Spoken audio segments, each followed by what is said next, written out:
There is no job in London, is there? My voice was barely a whisper as I stared at the email on my laptop screen. Messages between Daniel and someone named Kate filled my vision, laying bare months of calculated deception. It was all just a lie. My husband didn't answer.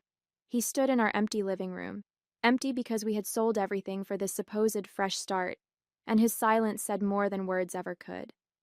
My name is Celine Harris, and until this moment, I thought I was preparing for an exciting new chapter in Minneapolis.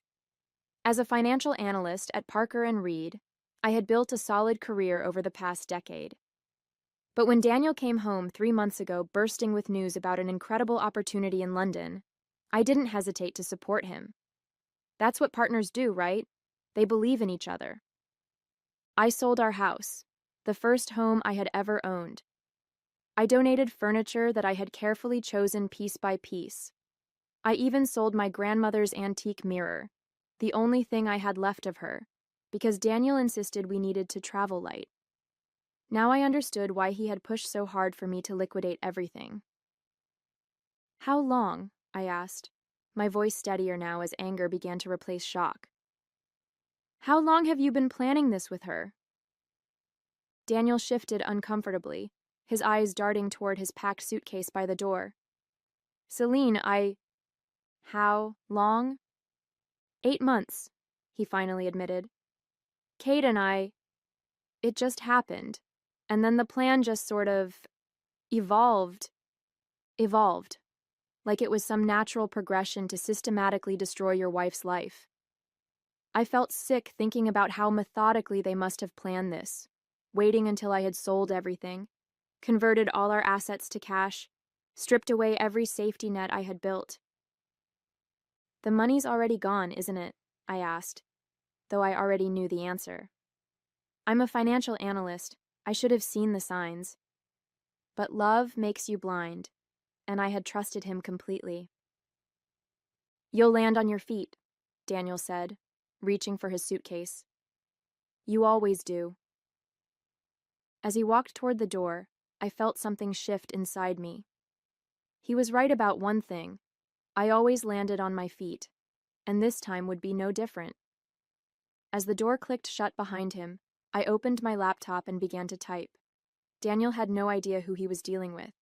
Daniel and I met 6 years ago during a financial technology conference in Minneapolis. I remember being impressed by his drive and ambition. He was working for a smaller firm but had big dreams of making it to the top. What I didn't realize then was that his ambition would eventually consume everything, including our marriage. Looking back, I can see the warning signs I chose to ignore. Like how he always seemed to take more than he gave. When we first got married, I had just received a significant promotion at Parker & Reed. Instead of celebrating my success, Daniel convinced me to use my bonus to help him start his own consulting business. "It's an investment in our future," he'd said. I believed him. That was my first mistake, but far from my last. For years, I supported his ventures, both financially and emotionally. When his first business failed, I worked overtime to keep us afloat. When he wanted to try again, I took out a loan against my 401k to fund it. Each time he swore things would be different. Each time, I believed him. My cousin Nina tried to warn me last year.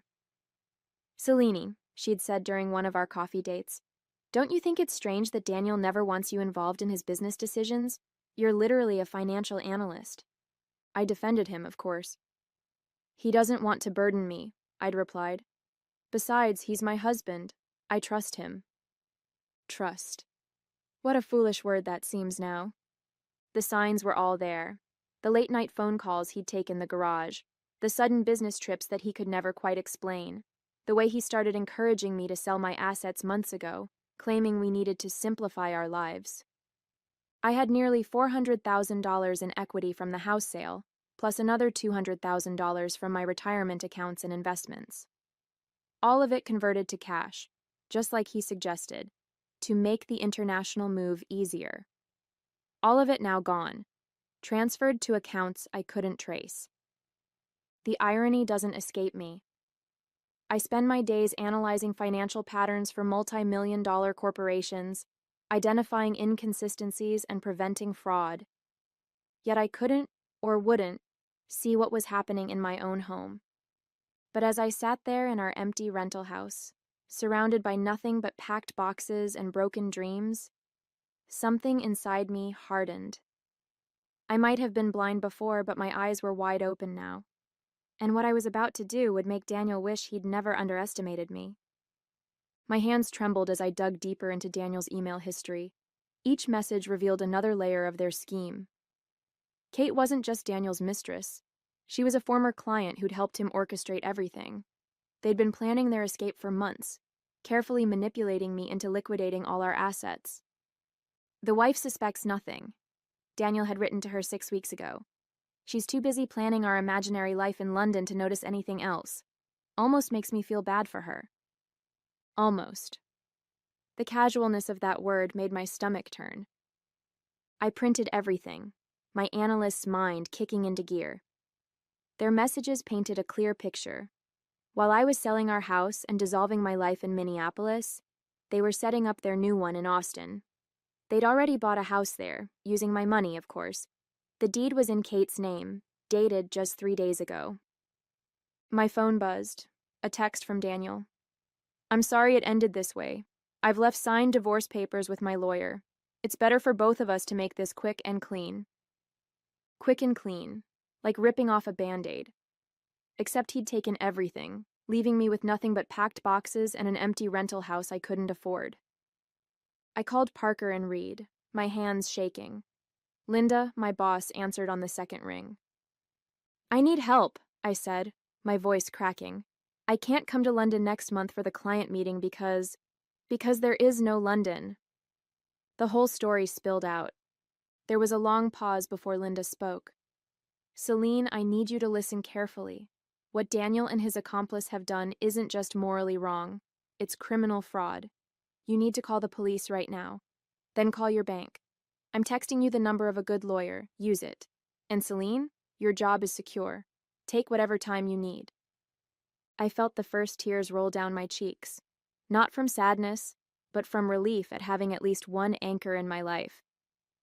The next few hours passed in a blur of phone calls. Police, banks, lawyer. Each conversation hammered home the magnitude of what Daniel had done. But it was a call from my bank that finally broke me. "Mrs. Harris, I'm afraid the majority of the transfers were authorized by you," the fraud representative said gently.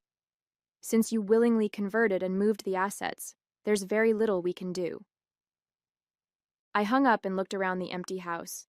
Empty because I had deliberately stripped it bare for our fresh start. In the fading afternoon light, I caught my reflection in the window.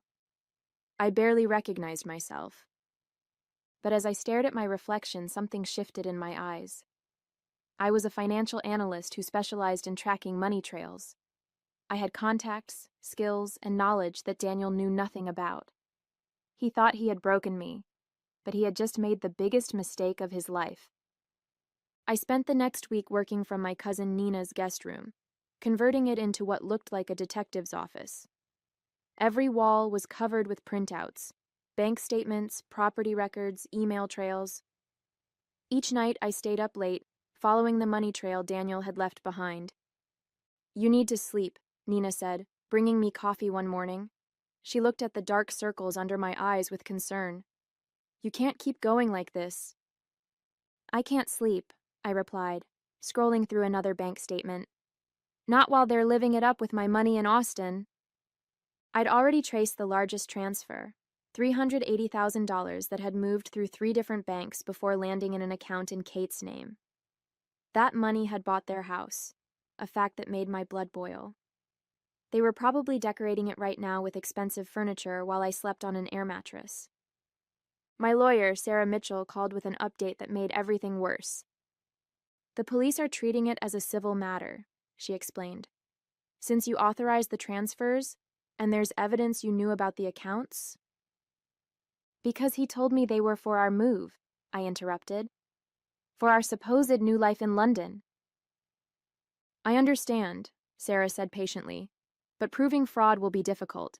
These cases often come down to he said, she said, and the paper trail shows your consent."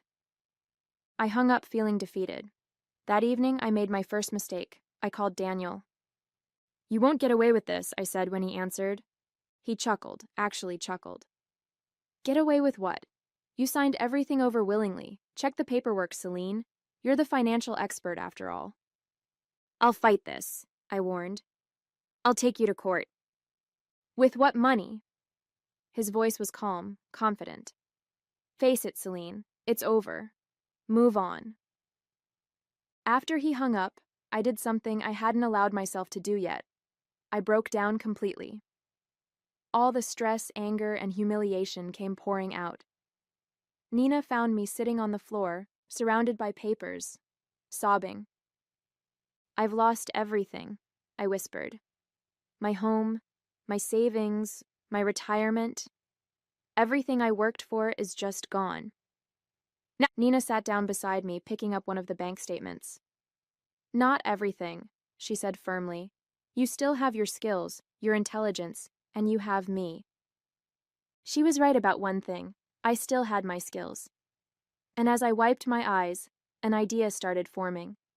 Daniel had manipulated me personally, but professionally, I was still at the top of my game.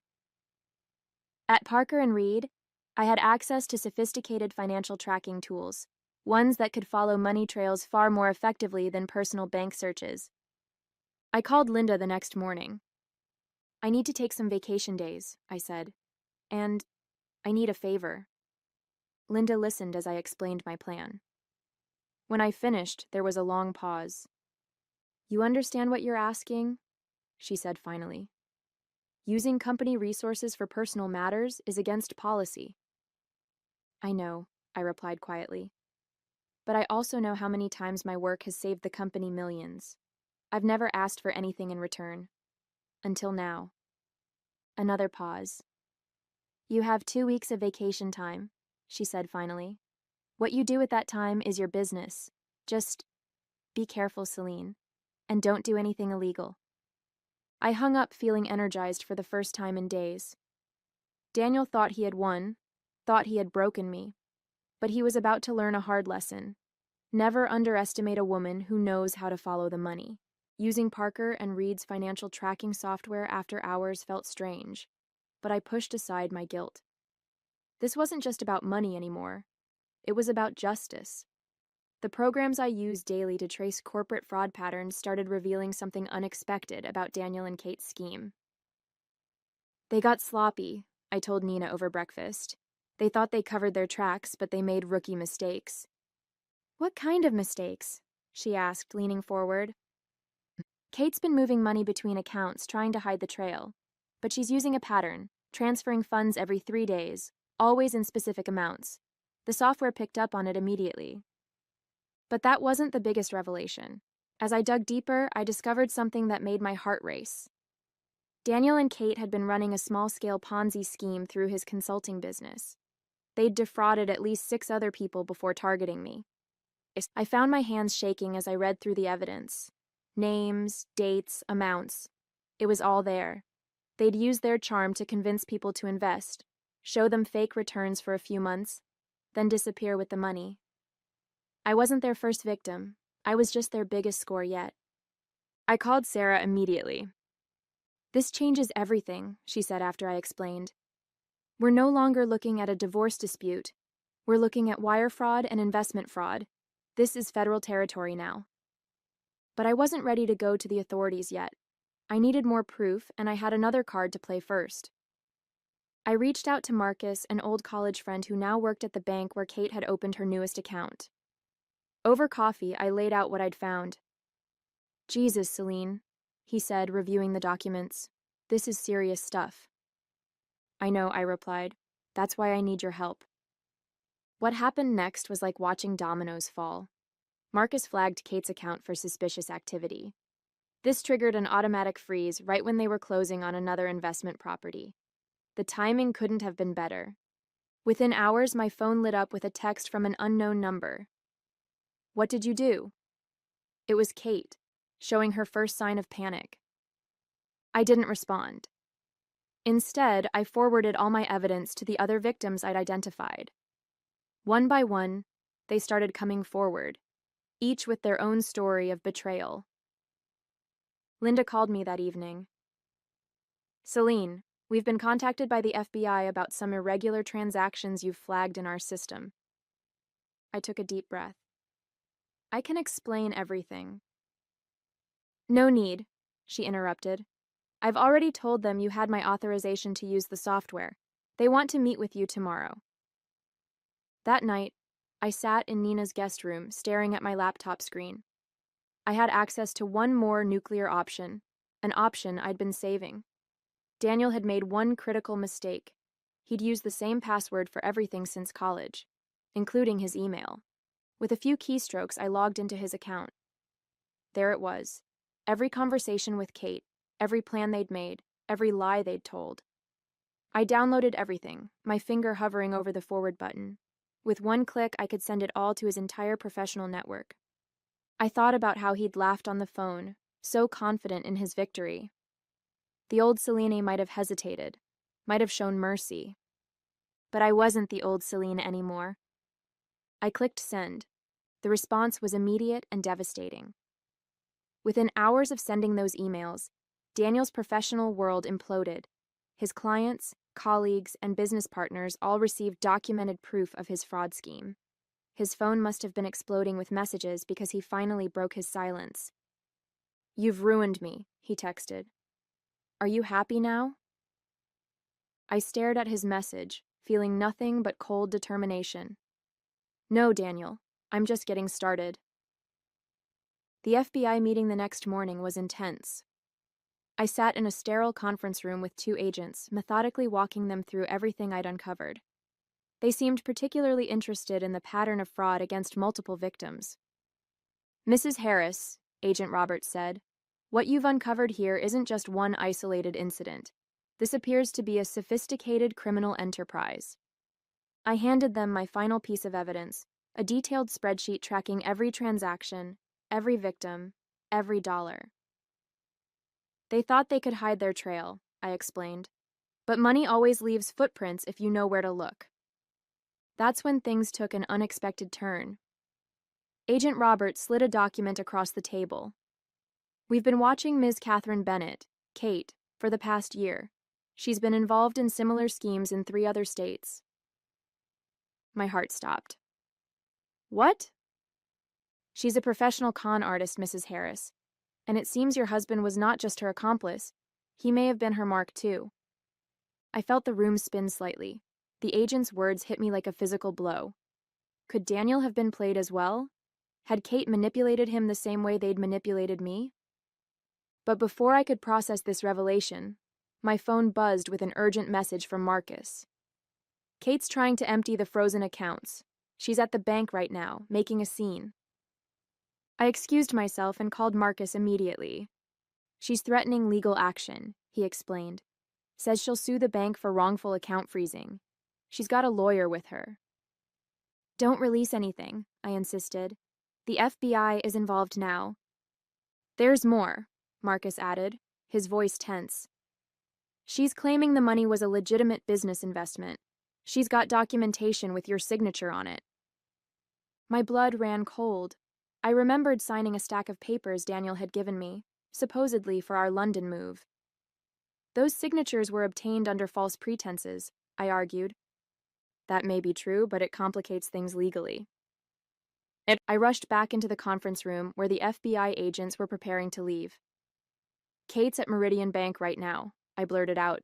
"She's trying to access the accounts." They exchanged glances. "Mrs. Harris," Agent Roberts said carefully, "we need you to understand something. If you've taken any actions that could be considered illegal—" "Everything I did was legal," I interrupted. "I just followed the money. That's my job."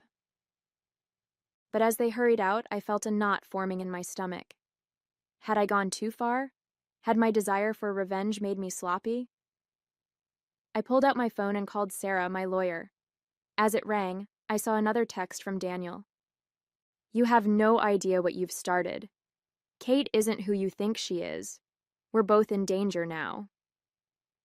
For the first time since this began, I felt a flicker of fear. What had I actually stumbled into?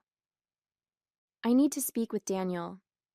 I made this decision after a sleepless night of weighing my options. If Kate was really who the FBI claimed, I needed to understand the full scope of what we were dealing with. Nina thought I was crazy to even consider it.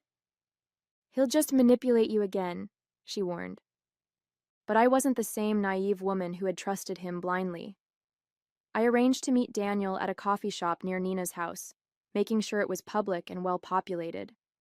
When he walked in, I barely recognized him. Gone was his usual confident demeanor. He looked haunted, nervous. "Kate's gone," he said without preamble, sliding into the seat across from me. "She cleared out everything she could access before the accounts were frozen. Even the house has been sold." "How does it feel?" I asked coldly. "Being the one who's left with nothing?" His hands trembled as he placed a USB drive on the table. "I kept records of everything. Every transaction, every conversation, every scheme she planned. I thought I could use it as insurance. But she's always been 10 steps ahead." I stared at the drive, then at my broken husband. In that moment, I made my final move. I pulled out my phone and dialed Agent Roberts while Daniel watched, his face draining of color. "I have everything you need," I said into the phone, "and a witness ready to testify." Daniel's shoulders slumped in defeat as I hung up. He knew it was over. Kate might have escaped with some money, but she'd lost her partner and her cover. As for Daniel, he was about to learn that betrayal comes with consequences, one way or another. The aftermath unfolded faster than I expected. With Daniel's testimony and the evidence I'd gathered, the FBI tracked Kate to Miami, where they arrested her attempting to board a flight to the Cayman Islands. She had accounts scattered across 5 states and victims going back 6 years. Daniel, in exchange for his cooperation, received a lighter sentence, 5 years instead of 15. I attended their sentencing hearings, sitting quietly in the back of the courtroom. As I watched them both being led away in handcuffs, I felt no joy, no sadness, just a profound sense of closure. "The funds will be recovered and distributed among the victims," Agent Roberts told me afterward. "It'll take time, but you should get most of your money back." But I had already moved on. Parker and Reed had promoted me to head of their new fraud detection unit, inspired by how I'd uncovered Kate's scheme. I bought a small house in a quiet neighborhood. Nothing fancy, but it was mine, truly mine this time. Nina helped me move in, arranging furniture and hanging pictures on a sunny Saturday afternoon. "You know what's funny?" I said, unpacking a box of books. "Daniel always said I was too trusting, too naive. Turns out I just trusted the wrong people." "And now?" Nina asked. I smiled, thinking of my new team at work, the other victims I'd helped, the life I'd rebuilt from scratch. Now I trust myself, and that's enough. Later that evening, standing in my new kitchen, I raised a glass to my reflection in the window. The woman looking back at me was stronger, wiser, and finally, completely free.